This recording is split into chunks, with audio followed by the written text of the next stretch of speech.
Bien-aimés dans le Christ, que la grâce de Jésus-Christ notre Seigneur, l'amour de Dieu le Père et la puissance de l'Esprit Saint descendent maintenant sur nous pour nous aider à méditer cette parole, afin qu'elle puisse porter du fruit dans notre vie pour la plus grande gloire de Dieu et le salut de nos âmes. En ce 4e dimanche du temps ordinaire de l'année A, j'aimerais méditer avec vous l'évangile de Jésus-Christ selon saint Matthieu, au chapitre 5, du verset 1 au verset 12. En ce temps-là, voyant les foules, Jésus gravit la montagne. Il s'assit et ses disciples s'approchèrent de lui. Alors, ouvrant la bouche, il les enseignait. Il disait: Heureux les pauvres de cœur, car le royaume des cieux est à eux. Heureux ceux qui pleurent, car ils seront consolés. Heureux les doux, car ils recevront la terre en héritage. Heureux ceux qui ont faim et soif de la justice, car ils seront rassasiés. Heureux les miséricordieux, car ils obtiendront miséricorde. Heureux les cœurs purs, car ils verront Dieu. Heureux les artisans de paix, car ils seront appelés fils de Dieu. Heureux ceux qui sont persécutés pour la justice, car le royaume des cieux est à eux. Heureux êtes-vous si l'on vous insulte, si l'on vous persécute, et si l'on dit faussement toutes sortes de mal contre vous, à cause de moi. Réjouissez-vous, soyez dans l'allégresse, car votre récompense est grande dans les cieux. Bien-aimés dans le Christ, dimanche dernier, Jésus ayant appris l'arrestation de Jean-Baptiste, quitta Nazareth pour se rendre en Galilée. Et comme il marchait le long de la mer, il vit deux frères, Simon appelé Pierre, et son frère André qui jetaient leurs filets, car c'étaient des pêcheurs. Jésus leur dit: Venez à moi, et je vous ferai pêcheurs d'hommes.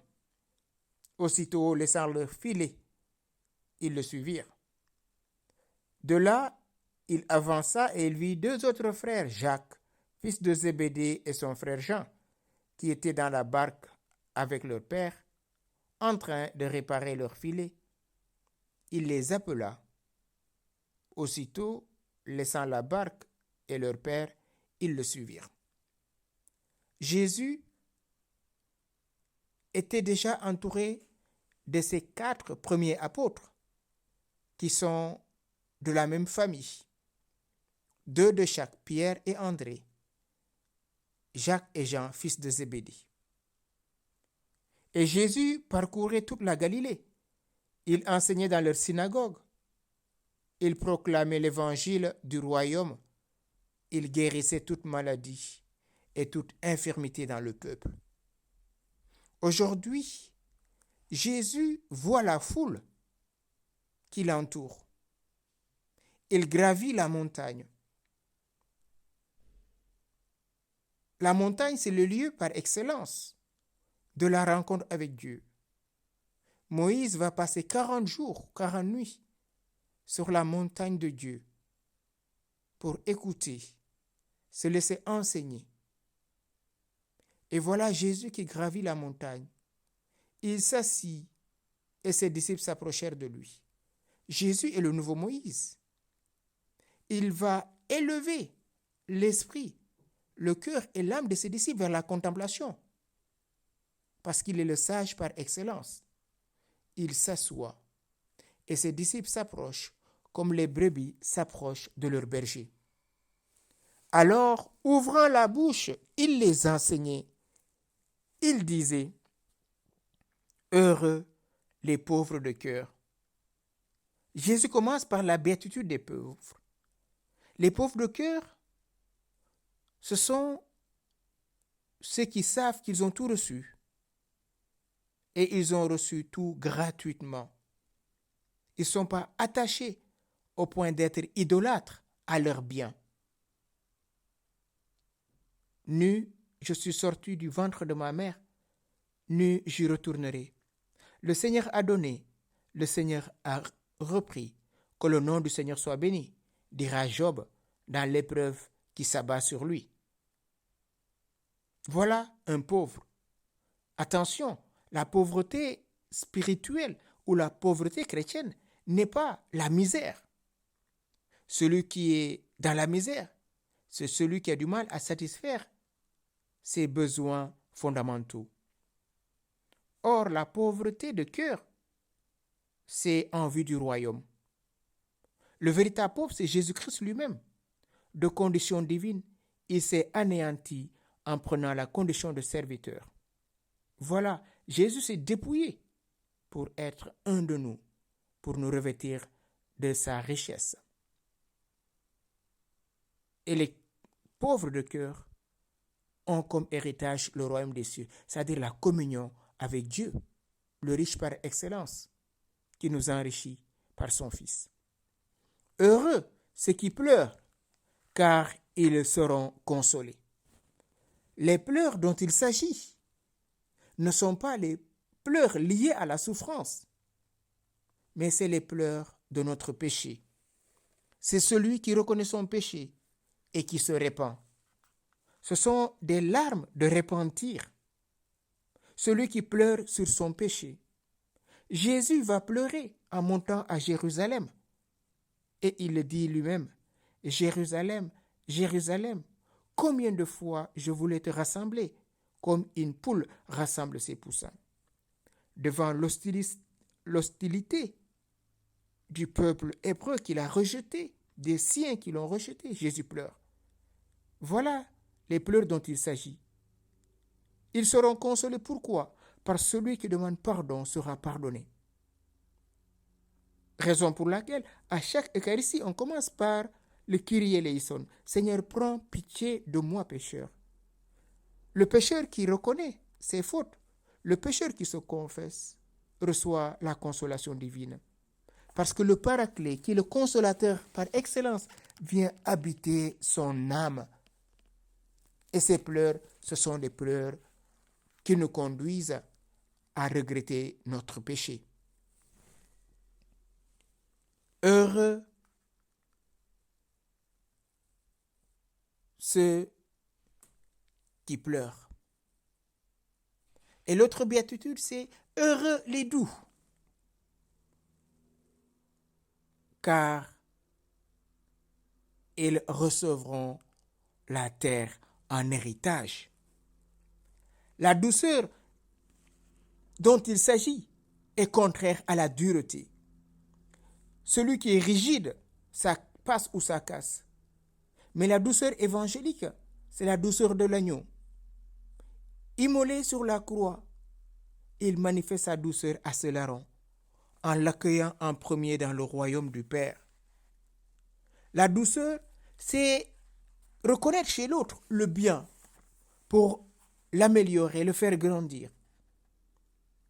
La douceur, c'est pas de la mièvrerie, c'est pas être mièvre. L'amour est fort, plus fort que la mort, dira le Cantique des Cantiques au chapitre 8. Heureux les doux, ils recevront en héritage la terre. Cette terre, c'est le cœur de mon frère, que je conquiers par la douceur. Œil pour œil, dent pour dent, non. C'est on te gifle ici, tu tends l'autre joue. Voilà la douceur. Être doux, c'est se désarmer. C'est une force intérieure, mais manifestée à l'extérieur par la quiétude, la paix, la tranquillité. Devant l'adversité, le doux reste lui-même. Il a une maîtrise de soi. Heureux ceux qui ont faim et soif de la justice, car ils seront rassasiés. Être affamé et assoiffé de justice, c'est rendre à l'autre ce qui lui est dû. Voilà la justice naturelle. Un homme est juste quand il est dans l'équité. Or, la justice dont nous parlons ici, c'est rendre à Dieu le culte qui lui est dû, l'adoration. Ceux qui sont affamés, assoiffés de Dieu seront rassasiés. C'est ce que Jésus dira à la Samaritaine. L'eau que je te donnerai sera en toi des fleuves d'eau vive. Voilà cette femme qui est affamée, assoiffée de connaître le mystère divin. Et la justice nous donne cette grâce. Heureux les miséricordieux, car ils obtiendront miséricorde. Le miséricordieux, c'est celui qui se penche sur la misère de l'autre, sans juger, sans condamner, mais porter sur toi l'autre et le sortir de sa misère. Le miséricordieux par excellence, c'est Jésus, le bon samaritain, qui se penche sur les blessures de cet homme laissé à moitié mort sur le chemin. Il le porte sur lui, après l'avoir oint d'huile et de vin, et le dépose sur sa monture pour l'amener à l'auberge. Voilà le miséricordieux. Et nous sommes tous appelés à vivre de cette miséricorde, à ne jamais juger, car avant d'enlever la paille dans l'œil de l'autre, il faut enlever d'abord la poutre dans son œil. Heureux les cœurs purs, car ils verront Dieu. Les cœurs purs, ce sont les cœurs où Dieu habite. Ce sont ceux qui se sont laissés transformer, consumés par l'Esprit Saint. Voilà les cœurs purs. Seigneur qui gravira ta montagne, l'homme aux mains innocentes et au cœur pur. Les mains innocentes, ce sont les mains qui se lèvent pour glorifier Dieu, qui ne se sont pas tachées dans le sang, mais qui se sont laissées immaculées par le sang.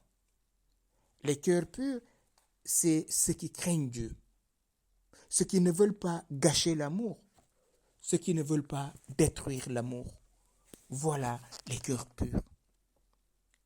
Car seuls les cœurs purs verront Dieu. Aucune souillure ne peut se présenter en face de Dieu.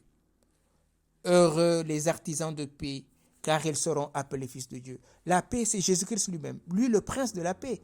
Il est venu pour nous donner la paix. La paix soit avec vous, comme on l'entend dans chaque Eucharistie. Cette paix, c'est l'union avec le bien-aimé. L'union avec le bien-aimé, c'est-à-dire le Christ, me met dans la paix et je me repose dans ce bien qui est le Christ. Se reposer dans cette paix me pousse à être artisan de paix, c'est-à-dire à faire la paix et à vouloir la paix entre les hommes, à être un médiateur, un réconciliateur. Heureux ceux qui sont persécutés pour la justice, car le royaume des cieux est à eux. Oui, frères et sœurs, c'est difficile quand on nous persécute de rester tranquille. Et Jésus dit même, heureux êtes-vous si l'on vous insulte, si l'on vous persécute et si l'on dit faussement toutes sortes de mal contre vous à cause de moi. Dès qu'une personne nous dit du mal ou dès qu'une personne nous accuse, on est sur la défensive la plupart du temps. On se défend, on argumente au lieu de se réjouir. Réjouissez-vous, soyez dans l'allégresse, car votre récompense sera grande dans les cieux. Waouh, combien nous sommes loin de cette parole. Constamment, nous sommes en train de nous défendre. Nous sommes en train de justifier qu'on est innocent. Et l'innocent par excellence s'est présenté lui-même. Si c'est moi que vous cherchez, laissez les autres partir. Il sera ligoté, flagellé, couronné d'épines, et il gardait le silence. Pourquoi? Parce qu'il voulait nous délivrer de tout mal, en acceptant sur lui tout ce mal qui s'abattait sur ses frères et sœurs, et qui continue de s'abattre sur ses frères et sœurs. Oui, bien-aimés, à travers ces béatitudes, c'est des portes d'entrée dans le royaume. Efforçons-nous de rentrer par la porte étroite, La porte étroite, c'est mourir pour laisser en nous le cœur de pauvre prendre le dessus sur le cœur de riche, l'humilité sur l'orgueil, la magnanimité, la douceur sur la rudesse, la compassion sur le jugement.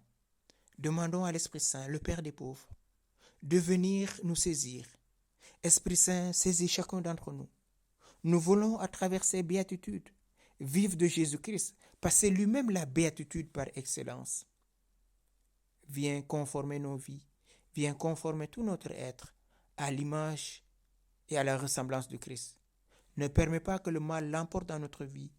Aide-nous à pardonner et à entrer dans un chemin de réconciliation, dans un chemin de pardon, dans un chemin d'amour et de paix, pour que un jour nous puissions voir face à face Dieu notre Père en union avec la Vierge Marie, les saints et les archanges, maintenant et pour les siècles des siècles. Amen.